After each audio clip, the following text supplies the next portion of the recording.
Welcome to IIL's Introduction to Project Management.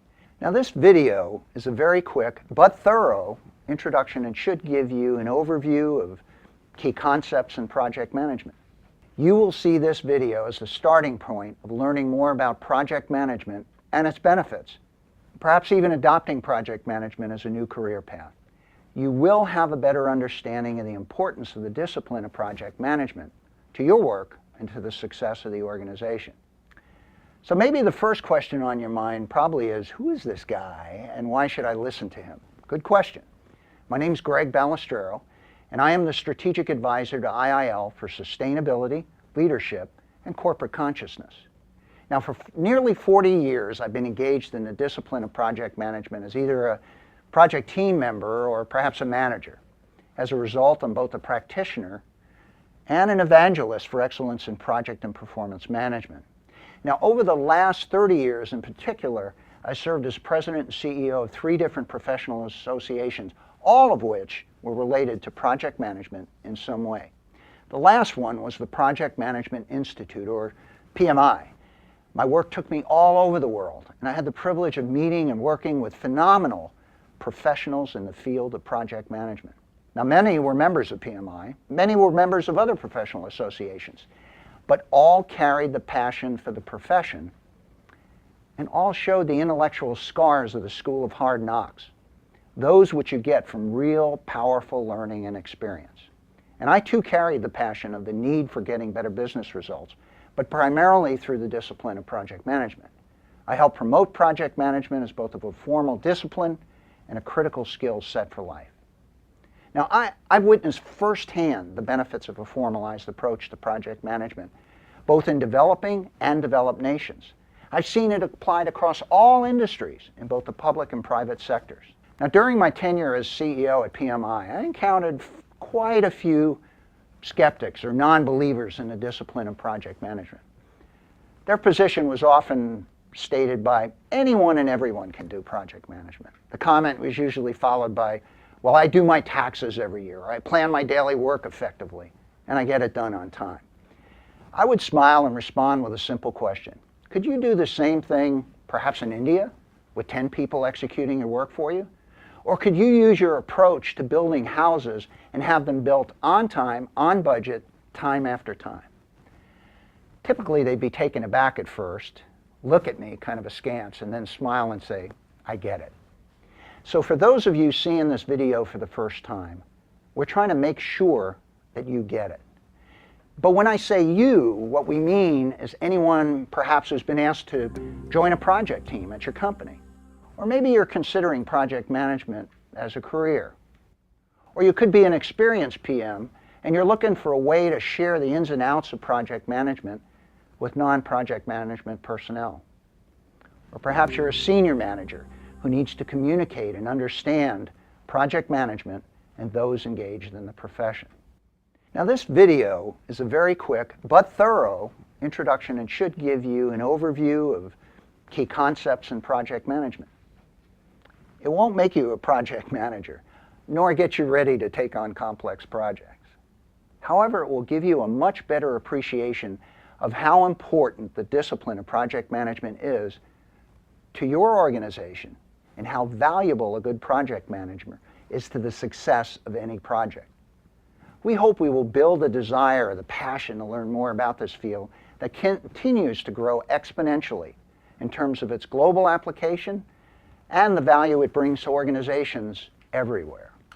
Okay, so let's answer a few questions that can help you understand the fundamentals, like what is or what isn't a project? What is the discipline of project management? And maybe why does a company do project management in the first place? Well, first off, a project, as we can see here, is simply a temporary endeavor, usually a series of activities undertaken to create a unique product, service, or result. And oftentimes the term value is substituted for the word result. In other words, it's assumed that the end result is something of value, we hope, and meets the expectation of the customer. And within every project, there is a set of processes used to ensure that the work is coordinated and the intended work is understood and can be completed within the constraints of time and budget. So as we go through this video, you will hear me refer to the discipline of managing projects. Now, what I mean by discipline is defined as a body of knowledge that includes the inputs or resources, the tools, the processes, the knowledge areas, the techniques, and the means to defining expected outcomes that bring predictability and consistency to every project, regardless of the organization or the type of project. Now, to help you understand the roots of the discipline of project management, let me share a little of the history of the profession.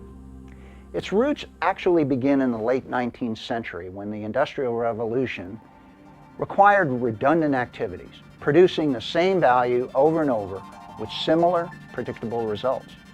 The end of the guilds brought the need for mass production, predictability in the design and manufacturing, and a host of new products and services.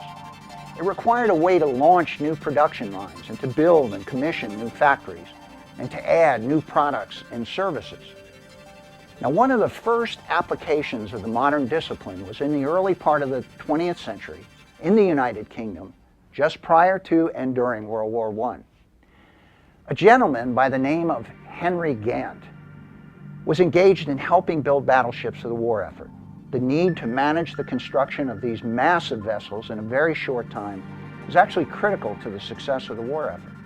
To help him, he created and utilized a chart which showed the sequencing of the tasks in a major project and how that sequence affected the overall project. It began a discipline that allowed project leaders, to assign resources, for example, into different phases of the project. It was so effective that it helped build the first battleship on time and on budget and within scope, which was a first for the British Navy at that time. It may very well have been the last time a battleship was ever built on time and on budget and on scope. The Gantt chart, as it is known, was standardized and survived over 100 years and is still being used today as an effective scheduling tool in virtually every industry. Now, the discipline of project management expanded throughout the Great Depression, and especially during and after World War II. For example, in World War II, the mobilization of men and women, material, the creation of armaments and weapons created a massive demand for a discipline that embraced time and resource variables and could help address the urgency of these massive projects. Due to the size and scope of the activities, standards for scheduling were critical, and new additions to the science of project management evolved, which included logistics management and operations research. Now, following the war, the demand increased dramatically in the private sector to provide more consistency and predictability in managing projects. Some of the trends and activities that fueled this demand included reconstruction of the entire infrastructure of the war-torn nations throughout the world. Next was introduction of nuclear energy as a source of power and propulsion, which created the critical path method. Then there was the worldwide housing boom. And of course, we can't forget the rapid growth and application of computer technology. And then there was the advent of continuous quality and productivity improvement in business. And of course, the growth of desktop computing. And more recently, the creation of the internet and internet commerce. In the last quarter of the 20th century, standardized approaches to managing projects were documented and published globally. Certification programs were developed to measure and attest the competency of individuals to manage projects. Companies and governments adopted and modified these standards while encouraging their employees to become certified. Now, for those of you unfamiliar with certification, it's actually a process to recognize the knowledge, the competency, or in some cases both, through a testing process typically done by an independent organization. There are several programs that offer credentials throughout the world. However, for the sake of example, PMI offers a certification program which includes a certificate to recognize knowledge to be better prepared for joining a project team. It's called a certificate for an associate in project management, or as we finally called it, CAPM. And another to recognize one's knowledge and competence to manage a project. It's called a project management professional, or the PMP. Now, coupled with the development of degree-granting programs, the discipline of project management reached maturity. Today, companies, organizations, government entities, and NGOs alike have come to realize how connected the discipline of project management is to their success. As a result, these same organizations are becoming project-centric or focused, and they have come to believe that professionals with experience and the proper degrees or credentials are necessary to deploy the discipline. This means that careers in project management are absolutely booming all over the world. So, okay, I don't want to turn this into a history lesson, but I do want to point out that the discipline of managing projects has been evolving for over a century. The important points to remember here are, number one, organizations are rapidly becoming project-focused for success. Secondly, they are demanding disciplined and consistent approaches to carry out projects, and professionals are skilled and experienced in a discipline to lead the project teams. And third, organizations are drawing more and more people into the realm of a project team, and careers and positions related to project management are prevalent in nearly every industry today and a growing trend in companies throughout the world.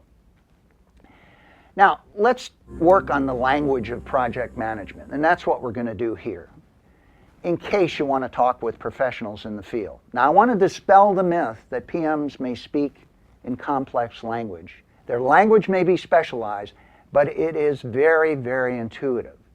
And I think it is a language of specialty as we defined a project. Now, when we define a project, it's a set of activities with a defined end result created through a series of activities over a specific time frame with a defined investment of people, technology, and money. Now, projects are often said to exist within the triple constraints, and the triple constraints are budget, time, and scope. But as we put multiple projects together, or they begin to have multiple outcomes, then things changed, and there are other terms which are used to describe this work. Now, first is the term program. Now, programs, a group of related projects, subprograms, and program activities managed in such a coordinated way to obtain benefits not available to managing them individually. Now, let me give you an example. Let's take a bank. And a bank may choose to put in automated teller machines for the first time. The program would include the projects associated with writing and testing the software interfaces, selecting and buying the ATM machines, installing the machines at all the prescribed locations, educating the branch managers on their maintenance, educating the customers on their use and location, etc. Each of these projects or subprograms would be managed by a different group in the bank, such as marketing, capital purchasing, IT management, customer relations, etc. This would be called the ATM program of work. Now, another term that we're going to talk about is the term portfolio. Now, don't wrinkle your brow and get all kind of upset about this. Yes, this is a term traditionally used to describe financial or capital investments. However, in the project management field, it's defined as projects, programs, sub-portfolios, and operations managed as a group to achieve strategic objectives. So let's take our bank example. Senior management may have decided to gain a strategic advantage over their competitors. They needed to become easier to work with. One program was the ATM program. Another program may be internet and mobile banking, using personal computers and smartphones to conduct day-to-day banking. A third program may be to move away from traditional branches and move to where the customers are, such as shopping centers, supermarkets, and other retail outlets. This portfolio of program comprises the strategic investment in projects and programs to make the bank more competitive. I hope that makes sense to you. Now, another term that we're going to use here is a term that you probably have heard often, and that's critical success factors. Now, we already told you that a successful project involves the triple constraints of time, budget, and scope. Seems straightforward, right? Well, yes and no. There are many other success factors which may not be so clear and may very well be dependent on the type of project. One constraint not discussed is realizing the benefits of the project for the customer. Let's take the banking example for example. Let's say that the project team projects the entire project will be conducted over 3 years.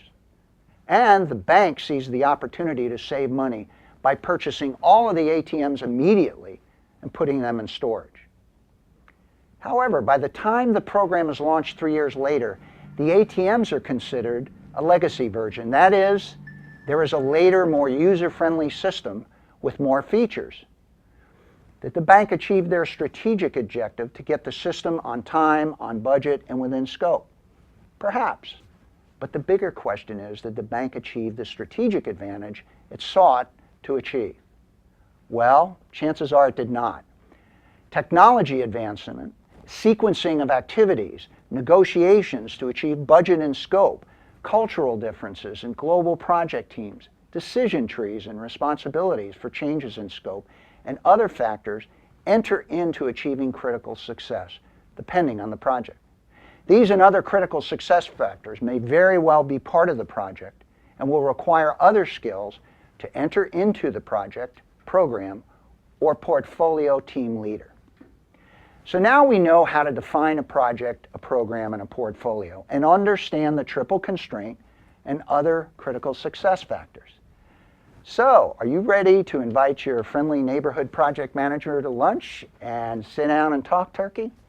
Well, probably not yet. I want to first build your understanding of how a project might be structured over its life. So let's look briefly at the process groups. Now, to define that, a process is a group of interconnected activities that are repeated over and over to achieve an end result. It is different from a project, since the project is over when, well, it's over. A process is repeated in a fashion that is preserved as a way of doing something. Now, to determine how many processes there are, we need to take a look at a standard on project management. Now, I'm prejudiced about the Project Management Institute and most experienced with it due to my contribution as their president and CEO. However, I need to be candid that there are many fine standards throughout the world, and frankly, they share more common elements than they do elements which make them unique. But I'm most familiar with the Guide to the Project Management Body of Knowledge, or what's commonly called the PMBOK Guide. It's developed by professional project managers around the world and published through the auspices of PMI. Now, the PMBOK Guide is a standard of the American National Standards Institute in its 5th edition, with more than 3 million copies in circulation. Now, let's look at the standard. It lists 5 distinct process groups. First is initiating. That's a good place to begin. Often considered one of the most important phases of a project, this is where the entire project is constructed. Among the work group in this project is describing in detail the objectives, the critical success factors, and expected outcomes for the project, especially in the eyes of the ultimate consumer. Next would be picking the right people for the project team, which includes all doers as well as all stakeholders, such as the customer. And then setting the right culture, like a culture of openness, clear communication, and trust. And then perhaps it's setting the culture of responsibility, such as reporting, oversight, duty of care, and duty of loyalty. And assigning decision-making authority.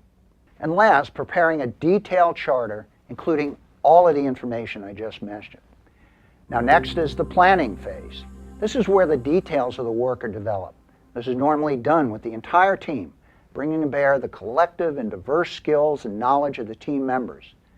Well, in this process group, we might include preparing subsections, which include a communications plan, a procurement plan, a quality assurance plan, a plan to deal with unplanned issues which arise or changes that might have to be made while working on the project. It would also include a breakdown of the work that needs to be accomplished.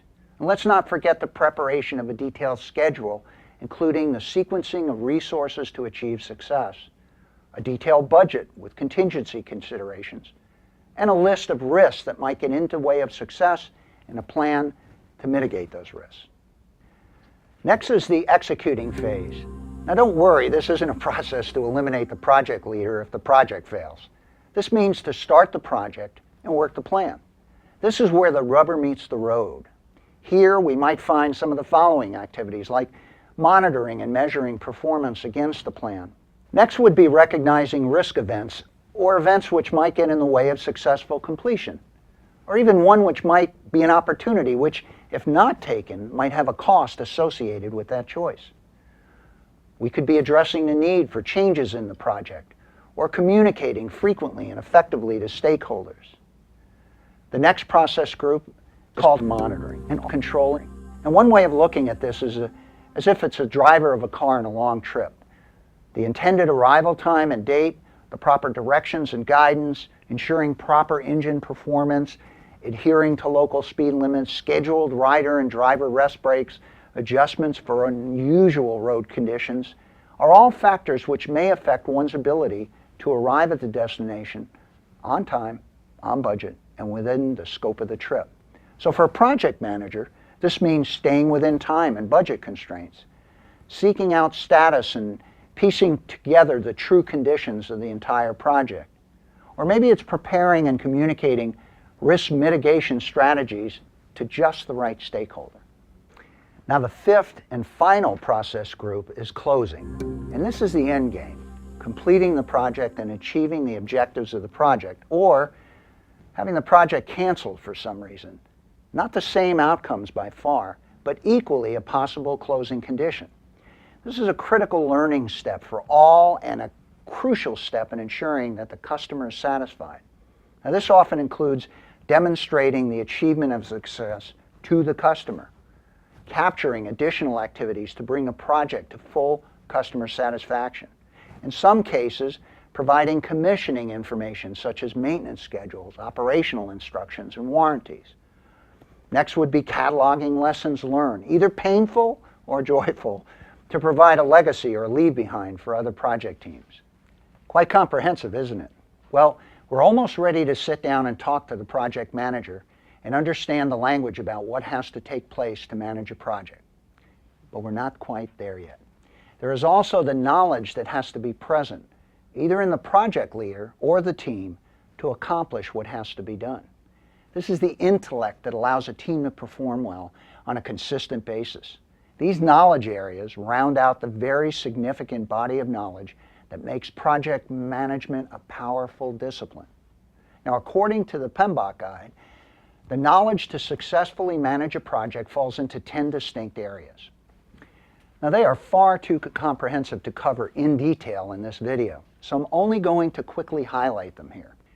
Now, first is integration management. Now, these are the processes and activities to identify, define, combine, unify, and coordinate the various processes and project management activities within the project management process groups.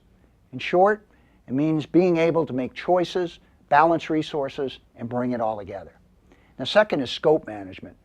Project scope management includes the processes required to ensure that the project includes all of the work required, but only the work that is required to complete the project successfully. Hence, project scope management is primarily concerned with defining and controlling what is and is not included in the project. Third is my favorite, time management. The processes required to manage timely completion of the project. Next is cost management. And project cost management includes the processes involved in planning, estimating, budgeting, financing, funding, managing, and controlling costs so that the project can be completed within the approved budget. Next is quality management. And these are the processes and activities that determine quality policies, objectives, and responsibilities so that the project will satisfy the needs for which it was undertaken. And then, of course, there's human resource management. This is about selecting and developing a project team that can produce the deliverables to meet the project or objectives. Next is communications management, and that includes the processes that are required to ensure timely and appropriate planning, collection, creation, distribution, storage, retrieval management, control, monitoring, and the ultimate disposition of project information. In short, making sure that the team understands how to communicate clearly, simply, and accurately to all stakeholders. Next is the risk management knowledge area. and that's a critical one. It is a process of planning how to manage risks on a project, whether positive or negative, to the success of the project. It means identifying, analyzing, and planning possible responses to risks and controlling those risks during the project lifecycle. Next is procurement management. And this is a knowledge area that includes the processes necessary to purchase or acquire products, services, or results needed from outside the project team, and making sure that the delivery of these assets mesh correctly to achieve success. It might even include contract management for outside services. And finally, stakeholder management. Now, this is a crucial knowledge area because it's the processes required to identify the people, groups, or organizations that could impact or be impacted by the project, to analyze those expectations and to their impact on the project, and to develop appropriate management strategies for effectively engaging these stakeholders in project decisions and executions. Wow. I know we've asked you to absorb a lot of new information about managing projects. I'd like to share an expression that I've often used in situations like this. It's like taking a drink out of a fire hose. Hopefully, though, you've gained an appreciation and respect for the role that project management plays in making organizations successful. But equally important, I hope that you can gain a respect of project leaders and team members, and the fact that project management is a real management discipline in and of itself. Yeah, I think you're ready to sit down and buy that project manager a lunch and have a conversation with them. You know, I think too, you might be able to appreciate what a project manager must go through to deliver on the expectations of the customer. And maybe, just maybe, you might see an opportunity to pursue a career in project management. You know, I know for a fact that across the globe, the work of organizations is being organized and pursued as projects. The opportunities are endless when it comes to managing a meaningful project, which is crucial to the success of literally any type of organization. There is a vibrant and exciting future for project managers across the globe and in virtually any industry. And let's face it, would an organization like to improve its chances of implementing successful strategic projects, or do you think it would like a roll of the dice for implementation? Me? My experience tells me that there is no doubt that companies are willing to invest to enhance the chances for success. So, if you are interested in learning more about project management and how to build your project skills and knowledge, or maybe gain an understanding of the various standards and how they apply to projects in your company, or maybe you want to prepare for certification, or just learn how to be more valuable as an employee in your company, then don't waste any time. Get up, get on your computer and go to IIL.com and see what we have to offer you. We are literally the largest and best provider of continuing education in project management in the world. We have over 400 courses. We have IIL companies in 18 countries, and we train in more than 150 countries every single year. In fact, a personal mentor of mine, Dr. Harold Kersner, leads our team of 350 faculty, which are located all over the world. You know, we've literally helped thousands and thousands of professionals become better project, program, and portfolio managers and build their personal value to their organizations. So what are you waiting for? Get up, send your request for a free consultation immediately to learning@iil.com right now and see how you can learn to add more value to your company and help them become more successful every single day. Thanks very much for your attention, and my very best wishes of good luck to you.